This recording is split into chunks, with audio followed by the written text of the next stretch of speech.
todos bem-vindos, mais uma vez, ao nosso estudo semanal do livro de Romanos. Estamos aqui, então, no capítulo 8, e hoje vamos falar a partir do versículo 23, onde nós paramos semana passada. Né? Mas deixa a sua Bíblia aberta, então, em Romanos capítulo 8. Eu vou ler o versículo 23 para começarmos aqui, vamos continuar. A partir do versículo 23, tá certo? Estamos vindo versículo a versículo no livro de Romanos, e vamos continuar aqui então. Versículo 23. E não só isso, mas nós mesmos, que temos as primícias do Espírito Santo, gememos interiormente, esperando ansiosamente nossa adoção como filhos, a redenção do nosso corpo. E vale lembrar aqui que o apóstolo menciona novamente o Espírito Santo. E desta vez, ele chama e ele usa aqui o termo chamado as primícias, ou os primeiros frutos, como aqui o sinal antecipado do nosso futuro com Deus, o nosso futuro com o Senhor Jesus. Os primeiros frutos, logicamente, da gloriosa colheita de felicidade, de alegria e, entre aspas, aqui o penhor, né, em si, da herança futura. E o que eu acabei de falar aqui é mais ou menos o que está escrito em Filipenses capítulo 1, versículo 14. O que eu acabei de falar aqui é exatamente o que está escrito em Filipenses capítulo 1, versículo 13 e 14. Diz assim, então, Filipenses: Nele, quando vocês ouviram e creram na palavra da verdade, o evangelho que os salvou, vocês foram selados com o Espírito Santo da promessa, que é a garantia da nossa herança até a redenção daqueles que pertencem a Deus, para louvor da sua glória. Temos as primícias do Espírito Santo. Temos os primeiros frutos, podemos dizer assim, porque primícias está relacionado aqui à ordem, né? E aqui a ordem de primícias é o que vem primeiro, que nos indica que haverá uma colheita. Ou seja, nós temos aqui um sinal ou algo que garante a nossa herança, e, de acordo com Filipenses, é o Espírito Santo. E o Espírito Santo é o que garante a posse plena daquilo que foi prometido no futuro, a herança eterna. Lembre-se que na aula passada, do vídeo passado, eu falei um pouco sobre a questão do sofrimento, que é uma realidade. Sofremos sim, e vimos que o sofrimento faz parte, porque participamos também dos sofrimentos de Cristo. E esse sofrimento continua. Mas nós não sofremos como aquelas pessoas que sofrem, ou como aqueles que sofrem sem nenhum tipo de esperança, sem nenhum tipo de visão de futuro. A nossa dor, o nosso desespero, o nosso sofrimento, aquela dor de parto, como foi dito lá em Gênesis, não é? Aquela dor do trabalho, aquela dor do pecado que está em nós, e por causa disso envelhecemos, por causa disso sofremos, por causa disso ficamos doentes e etc. Não é uma dor vã. É uma dor que, naqueles que se identificam com Cristo, arremete a uma esperança, a esperança futura. E é uma dor, podemos dizer assim, entre aspas, necessárias porque faz parte de um processo. E esse processo leva a um futuro, e a um futuro glorioso.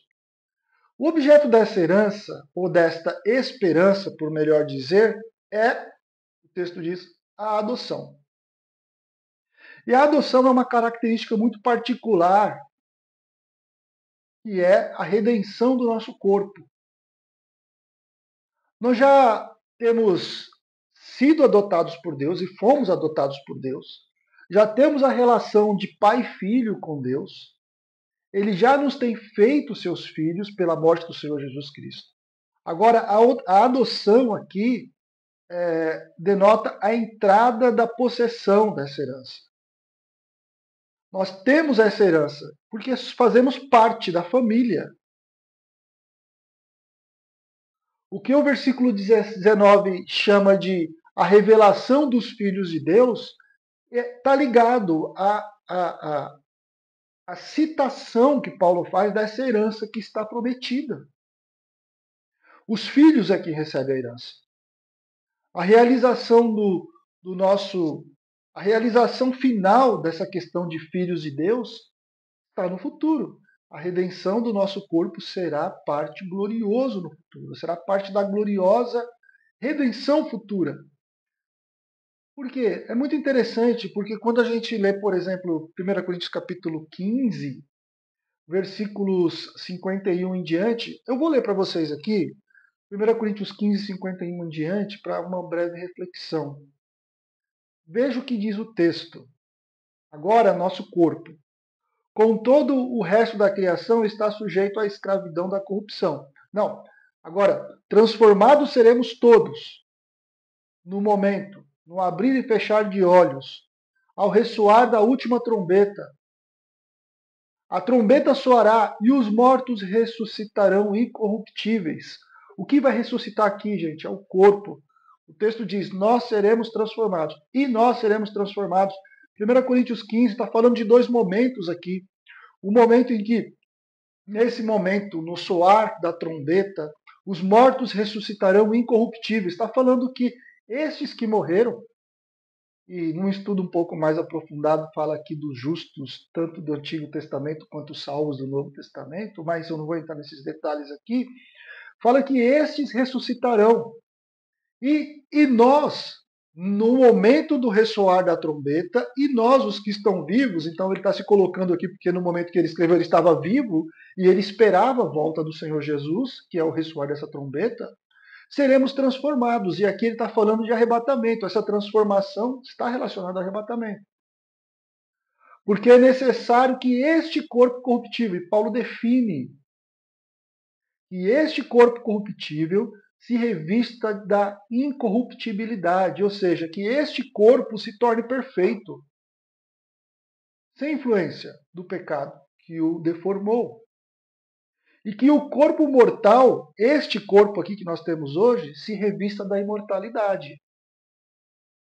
Então, quando fala da revelação futura e quando o texto diz a redenção do nosso corpo, o que Paulo estava pensando era nisso que estava prometido. A redenção do nosso corpo está relacionado à ressurreição ou arrebatamento, à transformação final do nosso corpo corruptível, mortal, para um corpo incorruptível e imortal. A razão porque a gente espera essa adoção é que sabemos que o futuro nos prepara algo muito melhor do que o presente. E ele vem falando sobre isso. O versículo 24 aí de Romanos diz o seguinte: porque na esperança fomos salvos. Que esperança é essa, senão a esperança do que vem no futuro? Ora, a esperança não se vê, a esperança que se vê não é esperança, pois alguém a vê como espera. E ele vem falando assim, cara, a nossa esperança é algo que a gente não viu mesmo ainda. Se a gente tivesse visto, não seria esperança. É lógico, o texto é bem claro aqui. Deus, por sua graça, nos tem justificado e feito seus filhos. E, lógico, na esperança fomos salvos. Ou confiando e tendo essa esperança nesta salvação que temos, nós vivemos. Essa é a nossa perspectiva. A promessa que foi feita a nós. Então nós vamos participar dessa herança. Nós vamos participar desta incorruptibilidade do corpo, a transformação do corpo. O nosso corpo faz parte disso. O que eu estou dizendo aqui para vocês de forma clara e objetiva, o que Deus tem preparado para nós não está relacionado somente à nossa parte imaterial. Nós seremos transformados. Aí sempre vem aquelas perguntas, né, curiosas, mas Carlos, assim, é, cara, a criança que morreu, ela vai ser transformada da mesma forma que morreu a criança salva pelo Senhor Jesus Cristo. É, a pessoa que morreu velhinha vai ser transformada vai ser transformada e vai ressuscitar a velhinha e tudo mais. Gente, essas coisas a gente não tem resposta para essas coisas. A única coisa que o texto bíblico diz é que seremos como Cristo foi, perfeito, incorruptível, sem pecado, transformado, glorificado, sem dor, sem nada. O que o texto diz é isso. O que o texto diz é isso. Seremos como ele é, Romanos 15 fala. Então, o texto não responde sobre isso. Que idade todo mundo vai ter? Todo mundo vai ter a mesma idade, 33 anos, a idade de Cristo, né? Como eu já ouvi falar certa vez. A Bíblia não fala sobre isso. E também isso não é importante em si. Por isso que o texto não diz, é irrelevante em si. Né? O que é relevante? Que nós seremos transformados. Isso é relevante. Que não vai ter dor, que não vai ter pecado, que não vai ter nada. Ah, mas vai ter a consequência do pecado estará lá? Não. O cego vai enxergar. O mudo vai falar. O surdo vai ouvir. Lá não haverá imperfeição. Isso as Escrituras diz. Okay? Isso as Escrituras ensinam. O termo esperança implica que o objetivo final é a salvação no sentido pleno, completo, sem nenhuma falha. Não há razão de esperar aquilo que nós já temos, né? Como o texto diz. Sentido algum. Então olhamos para o futuro, um futuro que ainda não vemos, mas esperamos e temos a esperança. Isso é fé, né? Versículo 25. Mas se esperamos o que não vemos, com paciência o aguardamos. É. Na esperança não há dúvida. É um grande incentivo para nós, para o crente no Senhor Jesus, que se encontra em tribulações, em lutas, ter a esperança de que um dia tudo isso passará, de que tudo isso ficará para trás, e que nós viveremos as primícias que o Espírito Santo nos concedeu na plenitude, lá no porvir. Versículo 26. Também o Espírito, semelhantemente, nos assiste em nossas fraquezas. Enfim, nossa fraqueza é nossa debilidade mesmo, para enfrentar aquilo que precisamos enfrentar. O fato de não sabermos orar como convém, por exemplo, o fato de que nossas forças, o nosso conhecimento não são suficientes para enfrentar as tribulações e, portanto, é o que nos impede de esperar pacientemente, denota que é, nós temos fraquezas. O Espírito Santo nos ajuda e nos sustenta nos momentos que nós temos essas fraquezas. E a segunda parte do versículo 26 mostra isso. E também o Espírito, semelhantemente, qual é a palavra que o texto colocou ali? Nos assiste, nos sustenta, nos mantém, nos ajuda em nossas fraquezas.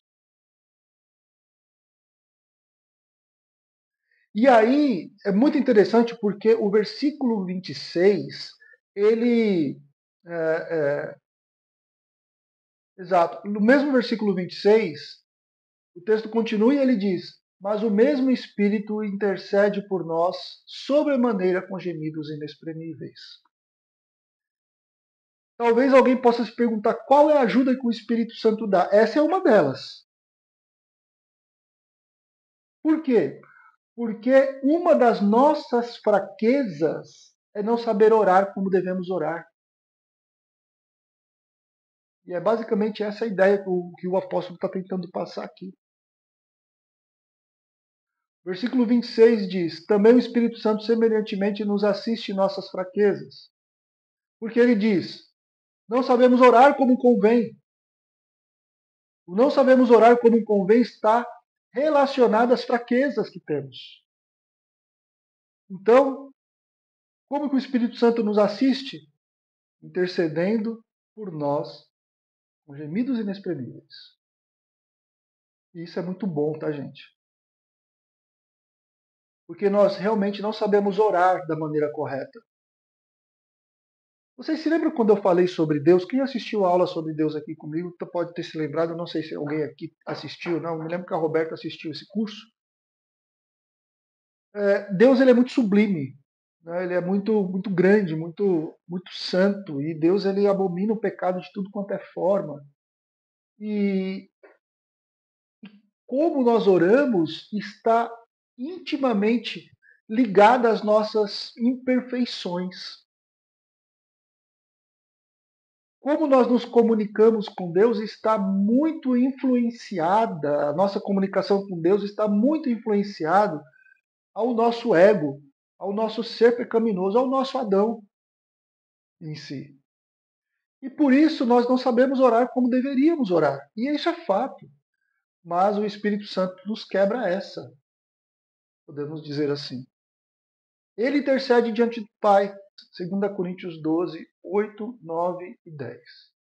3 vezes roguei ao Senhor que tirasse de mim, que o tirasse de mim. Está falando aqui de um espinho na carne que Paulo colocou aqui, tá bom? Uma coisa que afligia muito a Paulo, né? Sabemos o que era, tá bom? Ele chamou de espinho na carne, algo que o afligia, que o incomodava. Isso é um espinho na carne. Mas ele me disse: minha graça é suficiente para você, pois o meu poder se aperfeiçoa na fraqueza. Portanto, eu me gloriarei ainda mais alegremente em minhas fraquezas, para que o poder de Cristo repouse em mim. Por isso, por amor a Cristo, alegro-me nas fraquezas. Deixa eu ver quem chegou aqui. Isso. Por amor a Cristo, alegro-me nas fraquezas, nos insultos, nas necessidades, nas perseguições, nas angústias, pois quando sou fraco é que sou forte. Veja, o próprio Paulo ele diz sobre isso, né, que ele orava e não era atendido. Tudo bem, ele foi atendido, mas não do jeito que ele queria. Porque muitas vezes, pessoal, nós oramos e tá certo, nada de errado com isso, tudo bem? Nada de errado, porque o Senhor fala para nós colocarmos sobre Ele todas as nossas ansiedades, porque Ele cuida de nós. Ele disse isso. Então a gente simplesmente faz. Mas às vezes, em nossa oração, existe tanto egoísmo nosso, né, que nós nos esquecemos de outras coisas, e é só aquilo que eu quero, é só aquilo que eu desejo, é só aquilo que eu espero, só aquilo que eu quero, e aí vai. Mas o que Paulo está dizendo aqui é: o Espírito Santo nos ajuda na impossibilidade de orarmos como devemos orar, porque somos, lógico, pecadores. O próprio Espírito Santo então intercede ao Senhor. E é interessante que o versículo 27 logo emenda: e aquele que sonda os corações conhece a intenção do Espírito, porque o Espírito intercede pelos santos de acordo com a vontade de Deus. E aí, pessoal, que tem um X aqui muito interessante. Aquilo que o Espírito Santo intercede a Deus de acordo com a vontade dele, o que você acha que acontece? Quando nós oramos e não sabemos como orar, e o Espírito Santo intercede por nós de acordo com a vontade dele é executada. E cabe a nós, a mim, a você, a todos, sabermos identificar a resposta de oração, que é a vontade de Deus executada em nós. Talvez alguém possa falar assim, mas estranho, então eu não devo orar por saúde? Claro que deve. Eu não devo orar se eu quero mudar de casa ou não? Claro que deve. Eu não devo orar se eu quiser comprar? Claro que deve. Eu não devo orar porque eu estou doente? Claro que deve. Você deve orar por tudo. Agora, o que o Espírito Santo vai pedir ao Pai, eu não tenho a mínima ideia, nem você. A Bíblia fala para a gente orar direto, constantemente. Agora, por que eu devo orar constantemente? Porque constantemente o Espírito Santo estará intercedendo por nós com gemidos inexprimíveis, porque nós não sabemos orar. Mas ele sabe, e ele vai orar de acordo com a vontade do Pai, e o Senhor vai executar a sua vontade. Os procedimentos, as dores, as tribulações pelos quais nós temos de passar, fazem parte, podemos dizer assim, de um plano eterno de Deus. E esse plano eterno de Deus, que estava na mente de Deus lá antes dos tempos, lá antes de todas as coisas, é um plano perfeito. E este plano está sendo desenvolvido, está em andamento na nossa vida. E sabe, pessoal, deixa eu falar uma coisa para vocês. O dia que eu entendi que Deus tem um plano na minha vida e que esse plano está sendo executado em todos os momentos, eu consegui ter paz. Eu percebi que a minha vida ela não depende de única e exclusivamente esforço meu. Ah, eu tenho que me esforçar? Tenho, lógico. Não estou falando que eu tenho que ficar sentado o tempo todo. Eu tenho que ter as ações, tomar as ações? Tenho. Mas eu tenho que tomar essas ações de acordo com o plano de Deus. Ah, mas alguém me pergunta, mas como você sabe o plano de Deus? Eu vou saber depois que eu passar por ele. Porque o plano de Deus é um mistério na nossa vida. Eu vou passar por ele. E no final, quando eu chegar no ponto final daquilo que eu estou passando, eu vou olhar para trás e vou verificar se o plano de Deus era para dar certo ou se não era para dar certo. E aí por diante. Eu literalmente, gente, eu consigo. E é bom a gente levar a vida desta forma. Às vezes as pessoas ficam assim, ah, eu vou fazer isso, será que é da vontade de Deus? Qual é a resposta para isso? Faça. Porque a vontade de Deus ela vai ser executada. Simplesmente faça. Se não for pecado, se não for contra a vontade expressa nas Escrituras de Deus, se não for contra os princípios de Deus, se faça para a glória dele. Agora, se vai ser para a sua alegria ou sua tristeza, ele será glorificado de qualquer forma. Versículo 28. Agora, olha, escutaram tudo isso que eu disse, né? Agora olha o versículo 28. Sabemos que Deus age em todas as coisas para o bem daqueles que o amam e foram chamados de acordo com seu propósito. Já falei sobre esse chamado lá atrás. Há um plano eterno, ou seja, existe um propósito que está em desenvolvimento através de tudo e por meio de tudo que acontece. E que terá um fim com o bem que esperamos. E o bem que esperamos está no porvir, que é aquela esperança que Paulo citou lá em cima. Aquele é o fim. Romanos 9:11, a gente vai ver isso também, Efésios 1:11, tem vários textos que mostram dessa forma.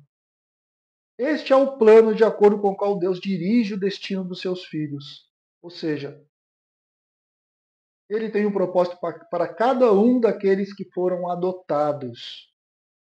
O propósito final é a redenção, a herança. E para chegar lá, existe um processo. E esse processo não está fora do controle. Tudo faz parte do plano.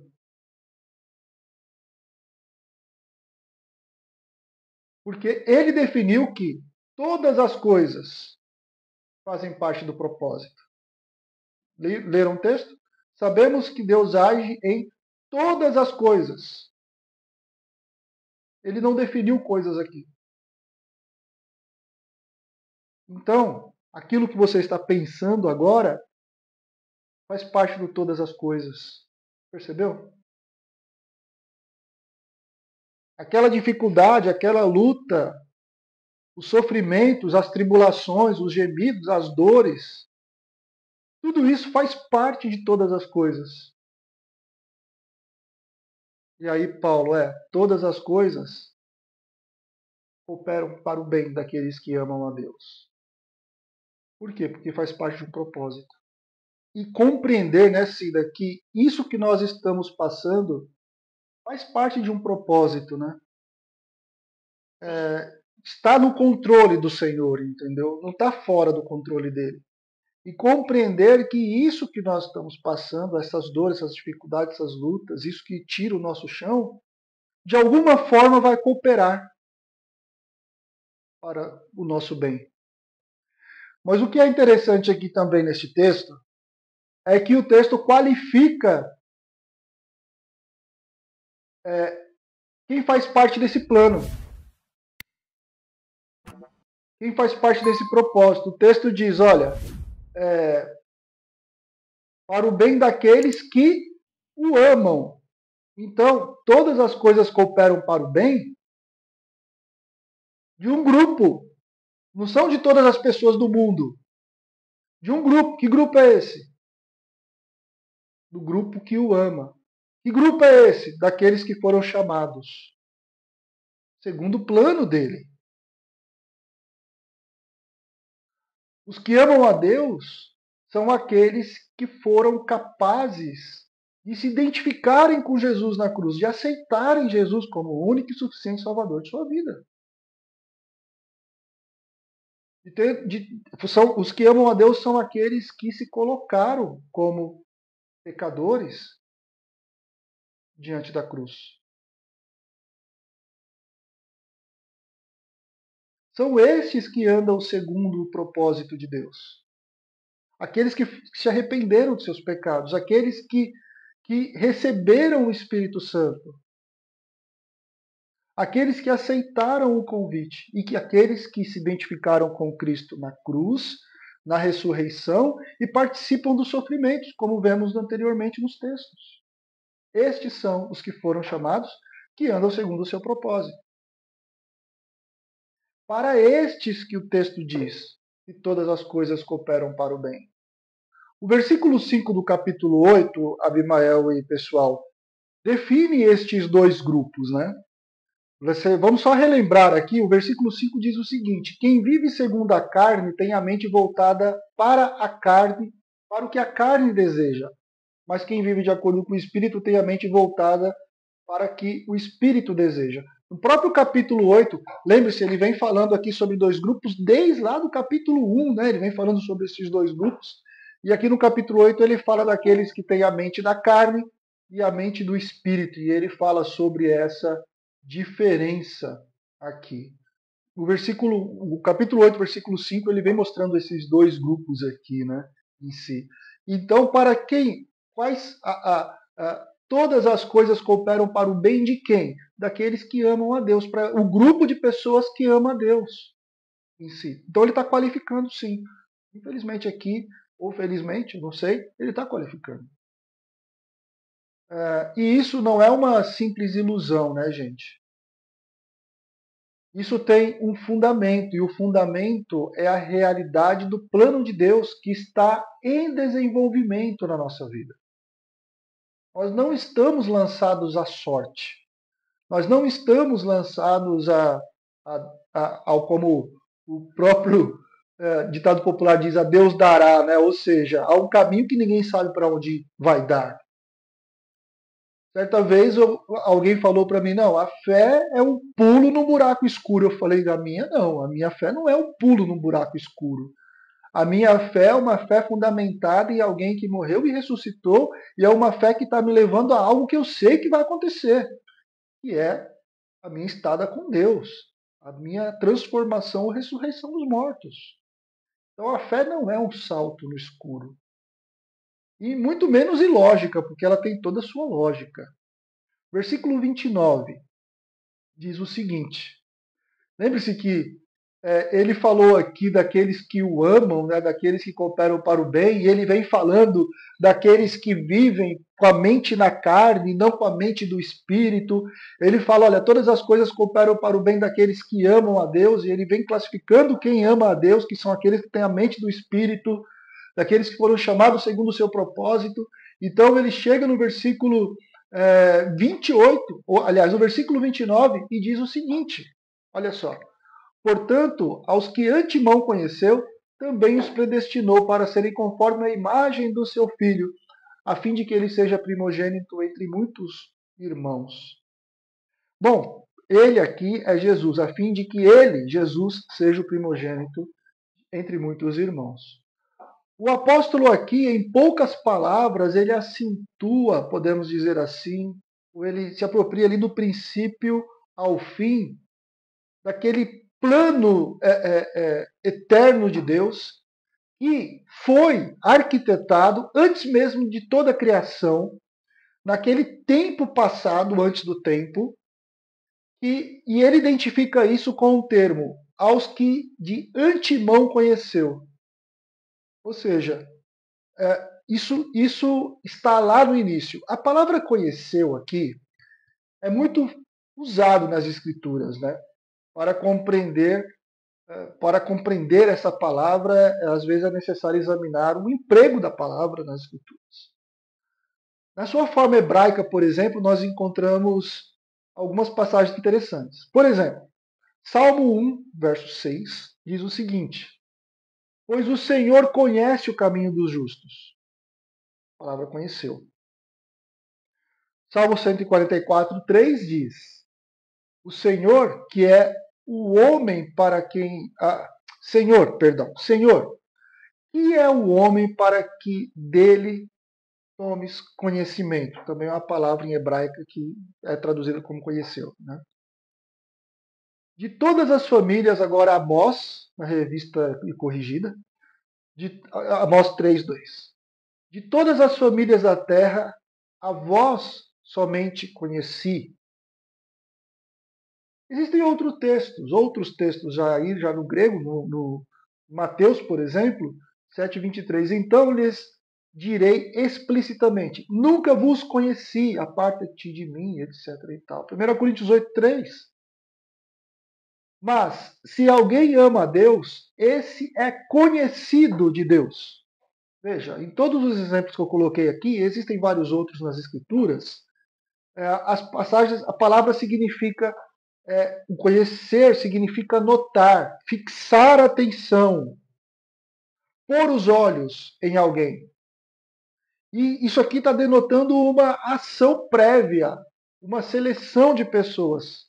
Pessoas, entre aspas, aqui conhecidas por algum propósito especial.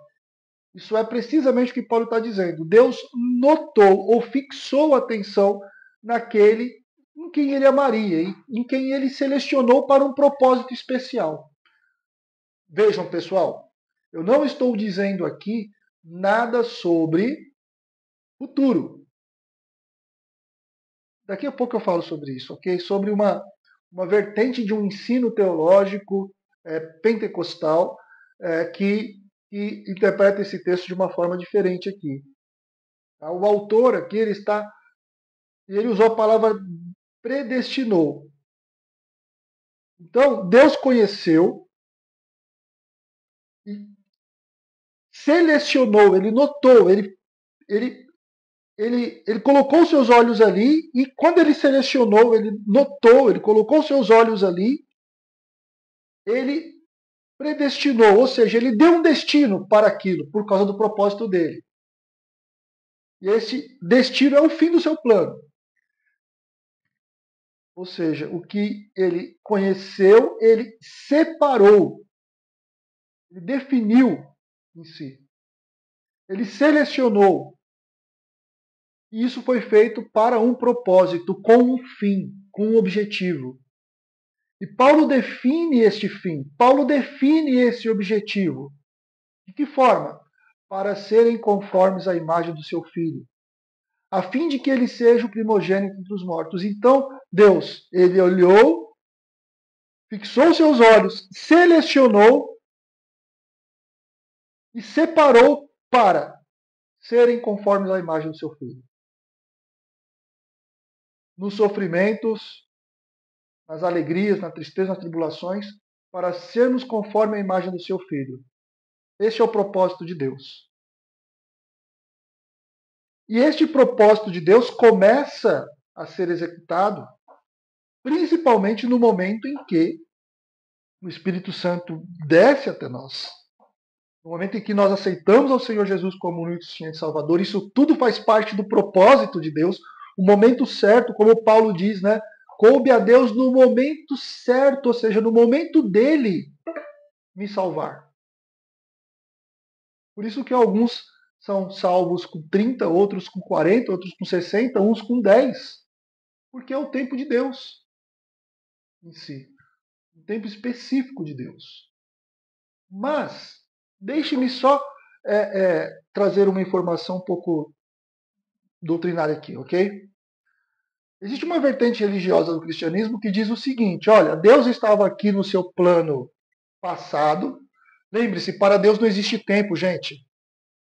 Para Deus não existe tempo. O tempo existe para nós. O tempo é uma criação de Deus. Ok? Nós nunca podemos querer colocar Deus no tempo. É impossível fazer isso. Então Deus no passado, no plano, no planejamento dele, junto com a sua trindade, ou seja, a trindade em si, no planejamento ali para a criação, Deus olhou para aquilo que iria fazer. Deus, ele simplesmente viu a sua criação e simplesmente selecionou. Aí tem uns que falam assim, não, olha, o que Deus fez foi o seguinte, Deus foi lá no futuro, olhou lá no futuro quem que ia aceitar Jesus como o único e suficiente Salvador, então Deus pegou e decidiu selecionar, separar essa pessoa. Desculpa, mas eu não consigo ver isso na Bíblia. Tem muitos que interpretam esta conheceu de antemão com esta ação. Ou seja, a predestinação que Deus coloca para ser conforme a imagem do seu filho, estes condicionam Deus ir até a vida da pessoa no futuro e ver que a pessoa aceitou Jesus, então Deus pega e seleciona ela para ser conforme a imagem. Quer dizer, isso é loucura. Isso é uma visão teológica muito, assim, eu acho que deixa muito a desejar com o ensino sobre salvação nas Escrituras. O texto não fala sobre isso. O que o texto diz é que Deus olhou, selecionou e separou. Aliás, olhou, selecionou e separou. Com um propósito, para ser conforme a imagem de Jesus. Pronto. Então, tudo bem até aqui, gente? Então, o sofrimento tem o propósito de nos moldar, de nos fazer mais semelhantes a Cristo. E é muito interessante que é aqui onde nos conduz as nossas dores, né? As nossas dores, os nossos sofrimentos nos conduzem para a glória, para a herança, para este bem que ele já citou anteriormente. E Paulo fala nessa passagem. Talvez alguém fale, mas que sentido tem, né, nós adquirirmos os sofrimentos de Cristo? Nós fomos escolhidos para sermos conforme Jesus. Por isso Paulo falou, participamos ainda dos seus sofrimentos. 1 João capítulo 3, versículo 12 diz o seguinte: Vede que grande amor nos tem concedido o Pai, ao ponto de sermos chamados filhos de Deus. E de fato somos filhos de Deus. Por essa razão o mundo não nos conhece, porque não conheceu ele mesmo. Amados, agora somos filhos de Deus, e ainda não se manifestou o que havemos de ser. Sabemos que, quando ele manifestar, seremos semelhante a ele, porque havemos de vê-lo como ele é. Essa ação de Deus de selecionar, de separar, para sermos conforme a imagem do seu Filho, vai resultar sim em Cristo. E ele é o primogênito, ele foi o primeiro de tudo. O primogênito de todas as coisas, a palavra nos ensina. Ele é o maior, é o primeiro. E quando o texto bíblico diz que ele é o primogênito, e aí existe uma outra vertente religiosa aí que diz que Jesus Cristo foi criado. Mas por que você fala que Jesus Cristo foi criado? Não, ele foi criado, ele não pode ser Deus, porque ele é o primogênito. O primogênito quer dizer que foi criado, porque ele é o primeiro. Não, não.